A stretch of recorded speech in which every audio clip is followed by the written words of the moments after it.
የፌደራሉ ከፍተኛ ፍርድ ቤት 9ኛ ወንጀል ችሎት በፍትህ ጋዜጣ ዋና አዘጋጅ ላይ የ3 ዓመት ጽኑ እስራት ፈርዷል። ጠበቃው ይግባኝ እንደሚሉና የተሰጠው የጥፋተኝነት ፍርድም አንድምታው ሐሳብን በነጻ የመግለጽ መብት ላይ አሉታዊ ነው ብለዋል። መለስካቸው አማሃ ተከታዩን ዘገባ ልኳል።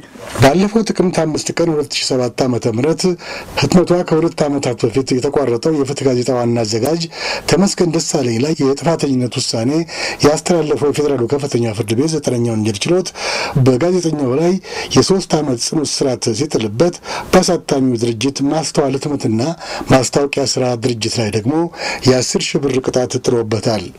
በሶስት የተለያዩ የወንጀል ድርጊቶች የተከሰሰው ተመስገን ደሳለኝ በሶስቱም ጥፋተኛ ቢባልም የተቀጣው ግን በአንደኛው ማለትም በፈጸመው የመገፋፋትና ግዙፍ ያልሆነ የማሰናዳት ተግባር ወንጀል ፈጽሟል ሲል አቃቤ ሕግ ባቀረበበት ክስ ነው። ይህ ውሳኔ ግልጽ ያልሆነ ነበር የሚሉት የአቶ ተመስገን ደሳለኝ ጠበቃ አቶ አማሃ መኮንን ለዛሬው የቅጣት ውሳኔ የቅጣት ማቅለያ ሐሳብ ለፍርድ ቤቱ ያላቀረቡበትን ምክንያት ጠይቄያቸው ነበር። በመርህ ደረጃ ጥፋተኛ መባል የለብኝም የሚል ነው የጋዜጠኛ ተመስገን ደሳለኝ አቋም። ስለዚህ ቅጣት ማቅለያ ማቅረቡ ትርጉም እንደሌለውና እሱ ተቃውሞ በጥፋተኝነት ውሳኔው ላይ ከሚሆን በቀር 3 ዓመትም ታሰረ 3 ቀን ልዩነት እንደማይኖረው በዚህ ምክንያት ቅጣት ይቀነስልኝ ብዬ ማቀርበው የቅጣት አስተያየት ሊኖር አይገባም የሚል ሐሳብ በማቅረቡ ከተወያየን በኋላ ይሄ ተገቢ መሆኑን አምነንበት ያው በእኛ በኩል ቅጣት አስተያየት አላቀረብንም። ቅጣት አስተያየት አላቀረብንም ስንል ግን ዝም ብለን የተሆነው ሳይሆን ቅጣት አስተያየት ማቅረብ እንደማንፈልግ በጽሁፍ ለፍርድ ቤቱ አስገብተናል።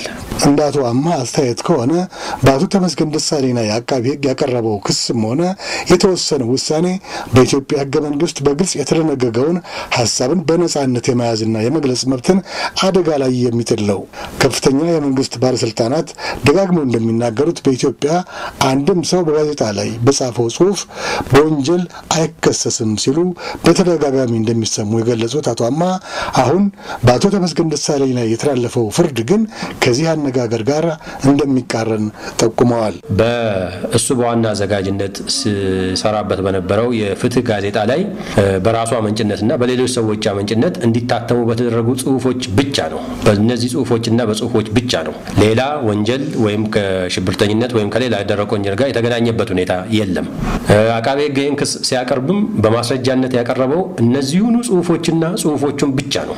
አቶ አማሃ የተሰጠውን ፍርድ እንደ ፍርድ ውሳኔ የሚቀበሉት ይሁን እንጂ ይግባኝ እንደሚሉበት ይግባኝ የሚጠይቁበት ምክንያት ደግሞ የአቶ ተመስገንን መብት ለማስጠበቅ ብቻ ሳይሆን ከዚህም የሰፋና የብዙ ሰዎች ጉዳይ ጭምር በመሆኑ ነው ይላሉ። በእርግጠኝነት ምንድነው እንግዲህ ይሄን ከመጀመሪያው ጀምሮ ስንል የነበረው በዚህ ጉዳይ ያው እንደ ተከሳሽ ጋዜጠኛ ተመስገን ደሳለኝ ነው ተከስቶ የቀረበበት።